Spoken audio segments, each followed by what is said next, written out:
Hey there, what's going on? Chris Cervantez, eHomes, coming at you with the monthly market update for the month of June. And I'm actually going to be also talking about the forecast for the remainder of the year for Covina. And I think what we're seeing right now, just to kind of jump into things quickly, is that it's interesting because Covina during 2020, 2021, first part of 2022, Covina was one of the hottest cities around. And it's surprising because we're actually seeing prices still down year over year in Covina. The median sales price right now is $722,500. That actually is 5% lower than it was this time last year. So that might be good news if you're a buyer and maybe not so great news if you're a seller. Here's the thing. We're still seeing activity, extreme activity for the city of Covina. The average days on market in Covina right now is 16 days on the market. Guess what it was last year? 16 days. So homes are still selling just as fast as they were last year, although the average sales price is a little bit lower.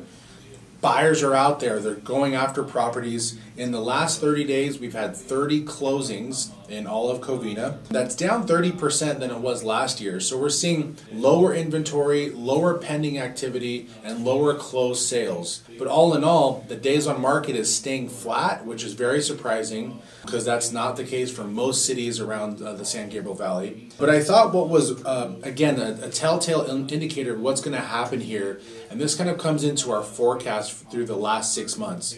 In Covina, you guys, I'm fully expecting to see some positive appreciation for the year of 2023. So I think that pricing is going to come up ever so slightly. I think we're going to be in that 3 to 5% range. The list price to sales price ratio for the last 30 days is a positive 5.17%. That means out of those 30 homes that have sold, on average they're selling 5% higher than what they were most recently listed at. That's a huge number. I mean, if it's a $700,000 house, on average it's selling for $735,000. I can use an extra 5% in my pocket, especially when we're dealing with big numbers like the sales price, the cost of a home. Again, the numbers year over year a little bit slower, but if you're a seller, I think you should have confidence in knowing that if you're going to list your home appropriately with a proper price, you're going to get it sold fast. Right now, we still have only 1.2 of an absorption rate in the area. So what that means is that we have very limited inventory. Sellers still are holding the reins here locally, and they're able to negotiate the best possible deal for them. Now here's the flip side to this. I was also digging into the numbers. If you're a buyer, I was looking at some notes that I wrote for this exact video that I did 12 months ago for buyers in Covina. And last year I said, if you're thinking about buying, you should buy now. Now this year I'm going to be singing a little bit of a different tune because it's very hard to project what's going to happen. But here's the thing. Right now we have interest rates at 6.9%.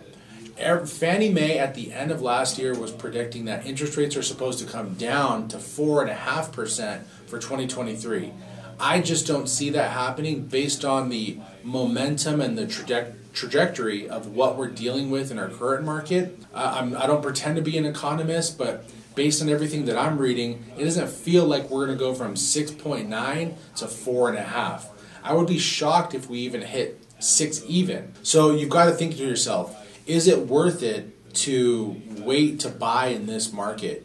Do you wait until the interest rates finally come down and then hope the pricing doesn't take off too much? And that's a huge gamble, I think, if I were you. You know, I put my money where my mouth is, and I bought this year because our family has needs, right? And that's what I think is going to happen. It's really going to come down. If you're trying to time the market, timing the market is very difficult. What I was going to say is that instead of like definitively saying you should buy now because it's the best time, I think the caveat is that if you're willing to gamble, I think that even if prices tick up 3-4% by the end of the year, but if interest rates come down to 6, guess what? You'll be better off if you wait until the end of the year. Now, what happens if interest rates don't come down and pricing just comes up ever so slightly?